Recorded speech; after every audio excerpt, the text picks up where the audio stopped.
मैं इस वक्त आगरा में मौजूद हूँ।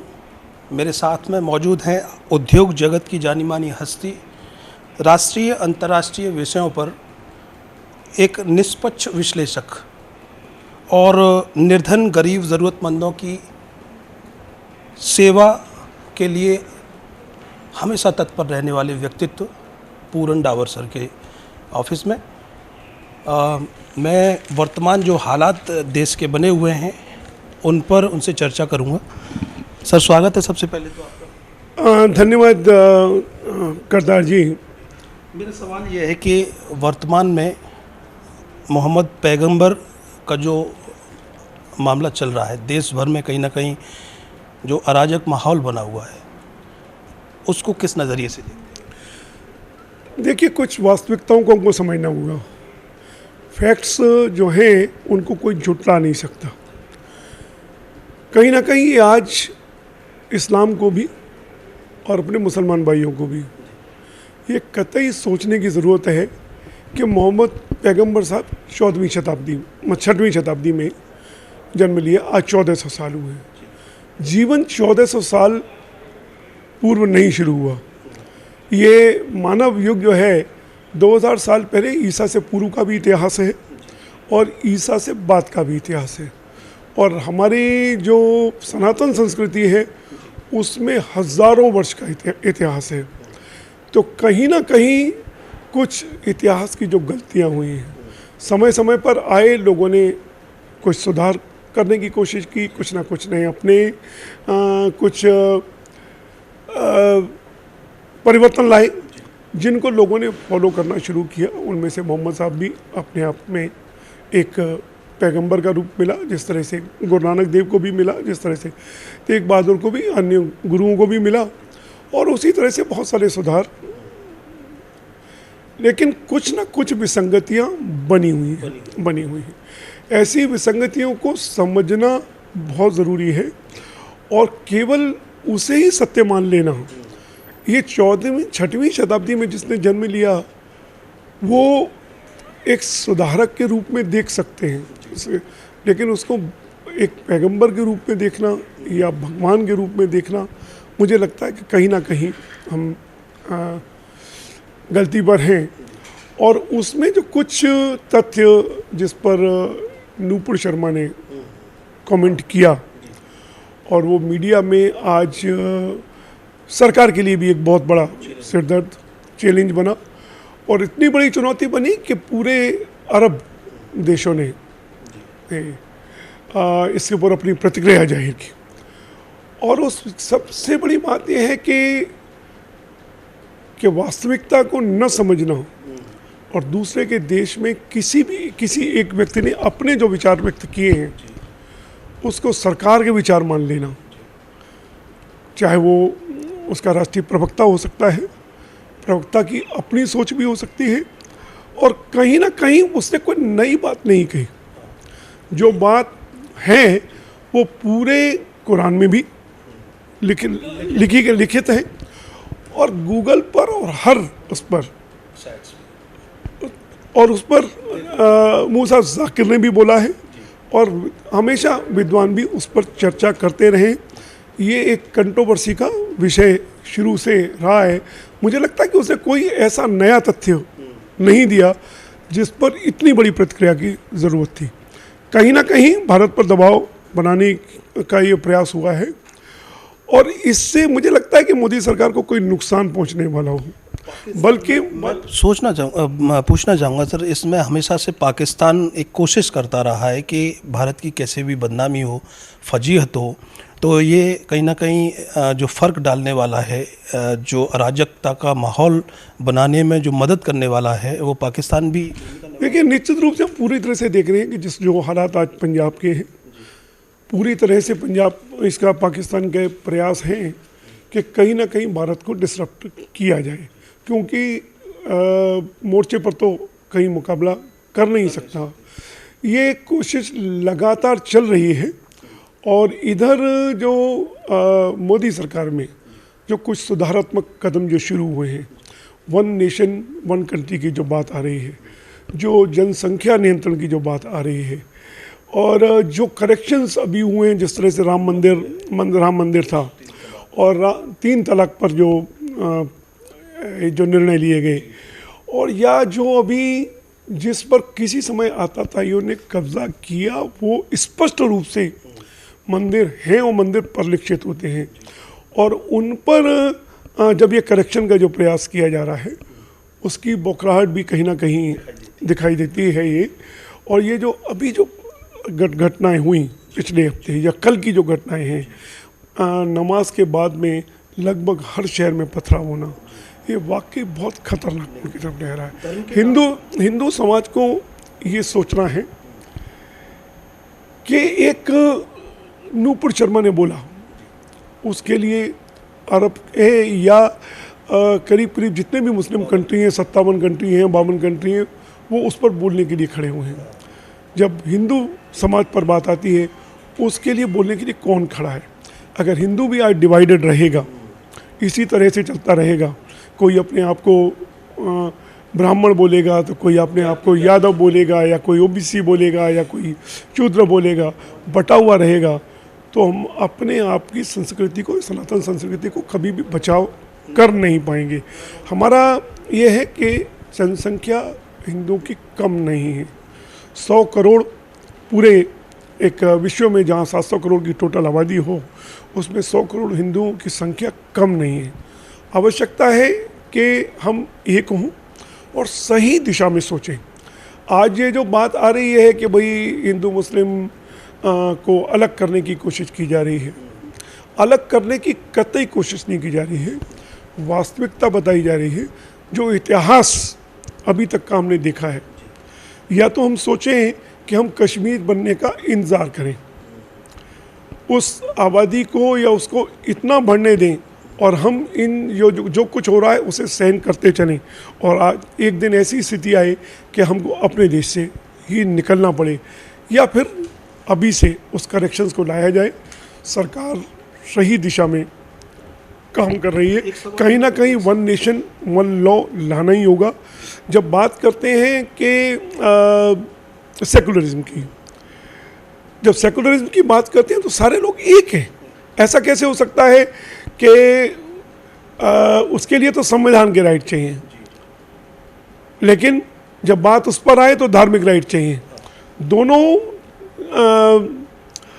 आप तराजू, दोनों पल्लों में बैठ करके नहीं चल सकते, दोनों सिक्के आपके नहीं हो सकते। धर्म के नाम पर सर, धर्म के नाम पर जो अराजकता का माहौल है, जो नंगा नाच जो चल रहा है, क्या देख रहे हैं भविष्य में कहाँ ले जाकर खड़ा कर सकता है अगर यही स्थिति रही? आपने कहा कि एक कानून होना चाहिए, तभी शायद इन चीज़ों पे विराम लग सकता है, तो कहीं ना कहीं ये इफेक्ट। देखिए, ये जो पत्थरबाजी की घटनाएं और जिस तरह से ये भड़काने के जो प्रयास हो रहे हैं, चाहिए ये होगा कि समाज के प्रबुद्ध वर्ग को, चाहे हिंदुओं का हो या मुसलमानों का हो, उनको कहीं ना कहीं ये समझना होगा कि 1 नेशन 1 लॉ पूरे देश में सभी के लिए, हिंदू और मुसलमान सभी के लिए एक कानून होगा, और सब संविधान के कानून के तहत रहेंगे। और दूसरा, जनसंख्या नियंत्रण सभी के लिए बहुत ज़रूरी है। गरीबी और अमीरी का जो अंतर है, उसका बड़ा कारण ये है कि जनसंख्या का नियंत्रण नहीं हो पा रहा। जो अफोर्ड कर सकते हैं वो तो 1 या 2 पैदा करते हैं। जो पढ़ लिख गए, जिनके पास क्षमता है, जिनके पास सब कुछ है, वो तो 1 या 2 पैदा करते हैं, 2 से ऊपर नहीं पैदा करते। और जिनके पास कोई क्षमता नहीं है, एक को पढ़ाने की क्षमता नहीं है, वो भी 6-6, 7-7, 8-8 जब बच्चे को जन्म देता है, तो जनसंख्या तो डिस्प्रपोर्शनेट होती ही होती है। उसके साथ में अमीरी और गरीबी की खाई बहुत बढ़ती हुई चली जाती है। मुझे लगता है कि ये देर कर दी मोदी सरकार ने। 2014 में ही सबसे पहला कानून जनसंख्या नियंत्रण का होना चाहिए था। 1 नेशन 1 लॉ होना चाहिए, और 1 नेशन 1 इलेक्शन भी बहुत ज़रूरी है। हर रोज़ जो इलेक्शंस होते हैं, उसकी वजह से बहुत नुकसान होते हैं। एक सवाल मेरा आपसे ये है कि OIC संगठन जो है, मुस्लिम कंट्रीज़ 57 कंट्रीज़ जो भी हैं, वो एक साथ आकर खड़ी हो गई भारत के विरोध में, वर्तमान में और भविष्य में। कैसे देखते हैं आर्थिक लिहाज से भारत की स्थिति को? देखिए, अभी चुनौती हो सकती है सरकार के सामने, क्योंकि ऑयल प्रोड्यूसिंग कंट्रीज़ जितने भी गल्फ कंट्रीज़ हैं या साउथ एशिया के कंट्रीज़ हैं, ये सारे मुस्लिम इस्लामिक कंट्रीज़ हैं। उनको लगता होगा कि आज उनके पास ऑयल पावर है, उसके नाते वो दबा सकते हैं, लेकिन इस स्थिति को बदलते हुए देर नहीं लगती। अभी चाहे रशिया हो या अमेरिका हो या यूरोपियन के बहुत सारे कंट्रीज़ हों, उनके पास भी ऑयल के भंडार की कमी नहीं है और हर रोज़ एक नई रिसर्च हो रही है। अभी इलेक्ट्रिकल्स व्हीकल्स आ रहे हैं और आने वाले समय में रिसर्च जिस तरह से चल रही हैं, कल उनको पता लगना चाहिए कि हमेशा कोई भी व्हीकल, हमारा मूवमेंट ऑयल पर निर्भर नहीं रहने वाला है। आज इलेक्ट्रिकल व्हीकल हैं, कल रिसर्च होगी हवा से चलेगा, कल रिसर्च, परसों रिसर्च होगी तो पानी से भी गाड़ियाँ चलेंगी। तो उनको ये नहीं समझना चाहिए कि वो आज इस तरह से आर्थिक दबाव हमेशा बनाने में कायम रखेंगे। उनकी भी स्थिति खराब होगी, क्योंकि यहाँ से भी काफ़ी जो है माल गल्फ़ कंट्री में जाता है। कई कंट्रियाँ भारत पर निर्भर हैं, उनकी भी स्थिति खराब होगी। निश्चित रूप से भारत एक बहुत बड़ा देश है और जिस तरह से लगातार जीडीपी बढ़ रही है, जिस तरह से लोगों की परचेसिंग पावर बढ़ रही है, पूरे गल्फ कंट्रीज़ के लिए भारत सबसे बड़ी मार्केट है। अगर वो इस तरह से दबाव बनाएंगी, हम ऑयल के ऑल्टरनेट इंतज़ाम कर सकते हैं, लेकिन उनको इतना बड़ा ऑल्टरनेट बाज़ार नहीं मिल सकता। तो कहीं ना कहीं ये जो दबाव की राजनीति है, धर्म के नाम पर दबाव की राजनीति, आर्थिक दबाव बनाए जा सकते हैं। हर कंट्री अपने इंटरेस्ट को सेफगार्ड करने के लिए कहीं ना कहीं प्रयास करता है, लेकिन धर्म के नाम पर दबाव बनाना, धार्मिक दबाव बनाना, ये कतई किसी भी तरह से न सहन किया जा सकता है, न सरकार को सहन करना चाहिए। एक मोहम्मद साहब का ये बयान तो सिर्फ एक बहाना हो सकता है, आपको लगता है? क्योंकि पाकिस्तान की तरफ से पहले भी माहौल बनाने की कोशिश की गई, भारत के मुसलमानों को भड़काने की कोशिश लगातार होती रही है। कहीं ना कहीं जो संशोधन हुए हैं, संविधान में जो संशोधन हुए हैं, लगातार हुए हैं, वो बम धर्म के नाम पर फूट रहा है। निश्चित रूप से नूपुर शर्मा बहुत छोटा सा मोहरा है। वो कहीं ना कहीं, मुझे नहीं लगता कि उनकी किसी बात का बहुत बड़ा, इतना बड़ा असर होने वाला था कि जिसको पूरे विश्व को प्रतिक्रिया की ज़रूरत होती। मुझे लगता है कि ऐसा करके उन्होंने नूपुर शर्मा को भी कहीं ना कहीं हिंदू आइकन बना दिया है। और ये प्रयास लगातार, ये जनसंख्या नियंत्रण पर जो बात हो रही है, या वन नेशन वन लॉ पर जो बात हो रही है, या ट्रिपल तलाक पर मुस्लिम महिलाओं को जो सशक्तिकरण का जो प्रयास किया गया, उसके प्रति बौखलाहट है। लगातार पाकिस्तान विभिन्न माध्यमों से जहर लगातार उगल रहा है और भारत के मुसलमानों को भड़काने का प्रयास कर रहा है। और जब भी बात करता है कि वो कहता है युद्ध बॉर्डर पर नहीं होगा, युद्ध बॉर्डर पर ना होकर के आंतरिक हमारी बॉर्डर से ज़्यादा 30 करोड़ की सेना जो है भारत के अंदर है, वो भारत के अंदर लड़ेगी। ये बहुत खतरनाक स्थिति है और कहीं ना कहीं देश के मुसलमानों को समझना होगा, अगर हिंदुस्तान उनकी ज़मीन है, अगर हिंदुस्तान में उन्होंने जन्म लिया है, तो इनको हिंदुस्तान की सोचनी होगी। सिर्फ धार्मिक उन्माद पर आगे कभी भी कोई भी व्यक्ति नहीं बढ़ सकता। कल का ये एक मामला है, लगातार ये तो फतवे भी जारी हो रहे हैं, लगातार गर्दन काटने की तक की बात हो रही है। तमाम तरह के उल्टे सीधे जाहिल लोगों की तरफ से कमेंट आ रहे हैं कि गर्दन काटिए। इस तरह के मामले नूपुर शर्मा के लिए आ रहे हैं। कैसे देखते हैं? क्योंकि हावड़ा से लेकर बंगाल तक की स्थिति ऐसी बना दी इन जाहिल लोगों ने, एम्बुलेंस नहीं जा सकती थी, तमाम मरीज परेशान रहे, तमाम लोग अस्त व्यस्त रहे। ये मोहम्मद साहब की सीख तो नहीं हो सकती है? देखिए, नूपुर शर्मा ने जो कुछ कहा वो कुरान में लिखा है, किताबों में लिखा है। सिर्फ उसको एक कोट बर किया, वो भी किसी प्रश्न के जवाब में, टीवी बेस पर। वारिस पठान जैसे लोग या असुद्दीन ओवैसी जैसे लोग लगातार जहर कर रहे हैं। अपनी किताब जो तस्लीमा नसरीन ने लिखी सैटेनिक, उस पर भी उनके गला काटने के एक असंवैधानिक अव्यवहारिक जो इस तरह के फतवे जारी किए गए, ज़रूरत है उनको एड्रेस करने की, उनके ऊपर लगाम लगाने की, न कि एक किसी प्रश्न के जवाब में अगर कोई अपने तार्किक अपने तर्क रखता है और उस तर्क को एक आधार बना करके, और जो तर्क ऐसा नहीं है कि उसने कोई अपनी तरफ से बोला हो, ये सारे मुस्लिम सारे कुरान से लेकर के और सारे जितने भी साहित्य अवेलेबल हैं उन सब पर ये लिखा गया है। और उसके ऊपर उत्तर प्रदेश से लेकर के बंगाल को जला देना, और ये जब बात आती है कि हर मुसलमान आतंकवादी नहीं है, आतंकवादी की कोई धर्म या जाति नहीं होती, इससे पूरा परिलक्षित होता है कि कहीं ना कहीं जिहाद और जाहिलता अंदर तक पीछा नहीं छोड़ेगी। धन्यवाद सर चर्चा करने के लिए, क्योंकि लंबी चर्चा इस विषय पर हो सकती है बहुत बड़ी। अर्थ न्यूज़ से चर्चा करने के लिए धन्यवाद। बहुत बहुत धन्यवाद। अर्थ न्यूज़ ने ये मुझसे इस पर विषय पर बातचीत की। गंभीर विषय है और इस पर बहुत छोटा सा भी अगर वास्तविकता, अगर तथ्य, सही तथ्यों को बोला जाए तो उस पर बवंडर खड़ा हो जाता है। तो इसलिए बड़े सीमित शब्दों में और सीमित इसमें मैंने अपनी बात रखने का प्रयास किया है। हालांकि जो